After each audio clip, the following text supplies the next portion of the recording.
सवाल के बदले संविधान जो है वो हाथ में दिया गया है। देखिए, न्यायालय का मतलब और काम है संविधान की रक्षा करे, संविधान को बचाए और संविधान की जो इच्छा है उस हिसाब से न्याय दे। लेकिन क्या ये हो रहा है सर्वोच्च न्यायालय में? न्याय देवता के हाथ से तलवार निकाल दिया और संविधान दिया, उससे क्या करने वाले आप लोग? संविधान को तो आप खत्म कर रहे हो। आंख पर की पट्टी खोल दी तो आप खुले आंख से भ्रष्टाचार देखते रहो और संविधान की हत्या देखते रहो। खुले आंख खोलकर देखते रहो। और उसका अनुभव हमने लिया है, हमारी पार्टी ने लिया है, शरद पवार साहब ने लिया है। एक संविधान के खिलाफ बनी हुई सरकार महाराष्ट्र में सर्वोच्च न्यायालय ने आंख पर पट्टी बांधकर ये सरकार चलाई। 2 साल तक तारीख पे तारीख निर्णय नहीं दिया।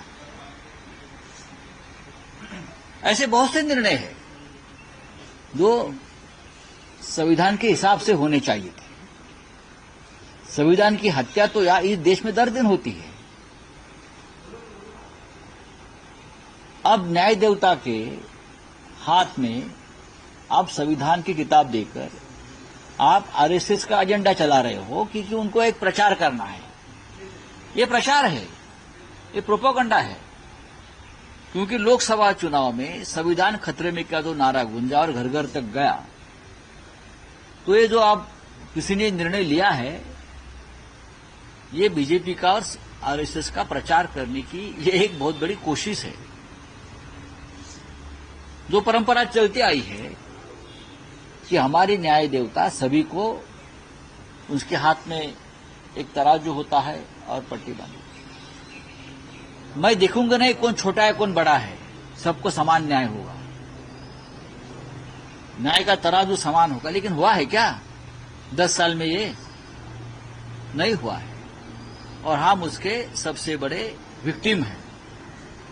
मैं आदरणीय सर न्यायाधीश जी, मैं लॉर्ड्स के ये पूछूंगा कि महाराष्ट्र की विधानसभा खत्म हो गई, भंग हो गई, लेकिन आपने 40 जो ऐसे विधायक है जिसने 10th शेड्यूल का भंग किया संविधान की, उसके ऊपर आप निर्णय नहीं ले सके तो कौन सा संविधान है?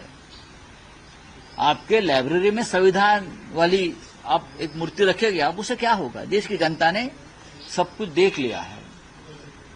आपने हमारी पार्टी किसकी है, शिवसेना और राष्ट्रवादी कांग्रेस, और चिन्ह किसका, उस बारे में निर्णय नहीं दिया है। क्योंकि संविधान जो है, संविधान कहता है और कानून ये कहता है कि अगर 40 लोगों का डिस्क्वालिफिकेशन होता है तो निर्णय अलग हो जाता है। और आपने इस बारे में पहले स्ट्रिक्चर पास किए हैं कि ये गलत हुआ है महाराष्ट्र में। ऐसे बहुत से संविधान के खिलाफ जो काम हुए हैं हमारे न्याय क्षेत्र में, उसके बारे में हम बोल सकते हैं।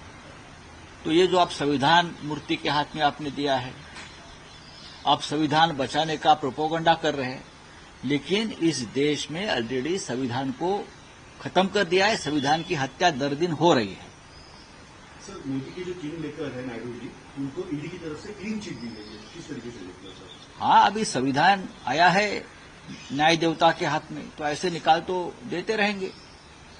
372 करोड़ का घोटाला है, 372 करोड़ का, तो स्किल डेवलपमेंट डिपार्टमेंट का 372 करोड़ का घोटाला। लगभग 2 महीने तक नायडू जी जेल में रहे। उनकी 32 करोड़ की प्रॉपर्टी कुर्ग की जब्त की। लेकिन जब नायडू जी को 16-17 उनके एमपी चुन कर आए और मोदी जी को एक सपोर्ट दिया, तो अब नायडू जी को भी वॉशिंग मशीन में डालकर उनको क्लीन कर दिया, क्लीन चिट दे दिया है। ये संविधान हमारा है, आज का संविधान है। हमारा संविधान नहीं है, ये उनका संविधान है, ये उनका कानून अलग है। अब ये और कोई होगा तो ईडी वाले, सीबीआई वाले पकड़ पकड़ कर मोदी जी के पास लेके जाएंगे, मोदी जी मशीन में डाल देंगे, क्लीन होकर बाहर आ जाएंगे। देश देख रहा है। इस देश के जनता ने भी अपने आंख पर पट्टी नहीं बांधी है, वो तो पहले से खुला है। आपने अभी न्याय देवता की पट्टी खुली है आंख से। आपने न्याय देवता के हाथ से तलवार निकाल दी है, लेकिन ये तलवार जनता के हाथ में है अभी भी। हाँ, बोलिए।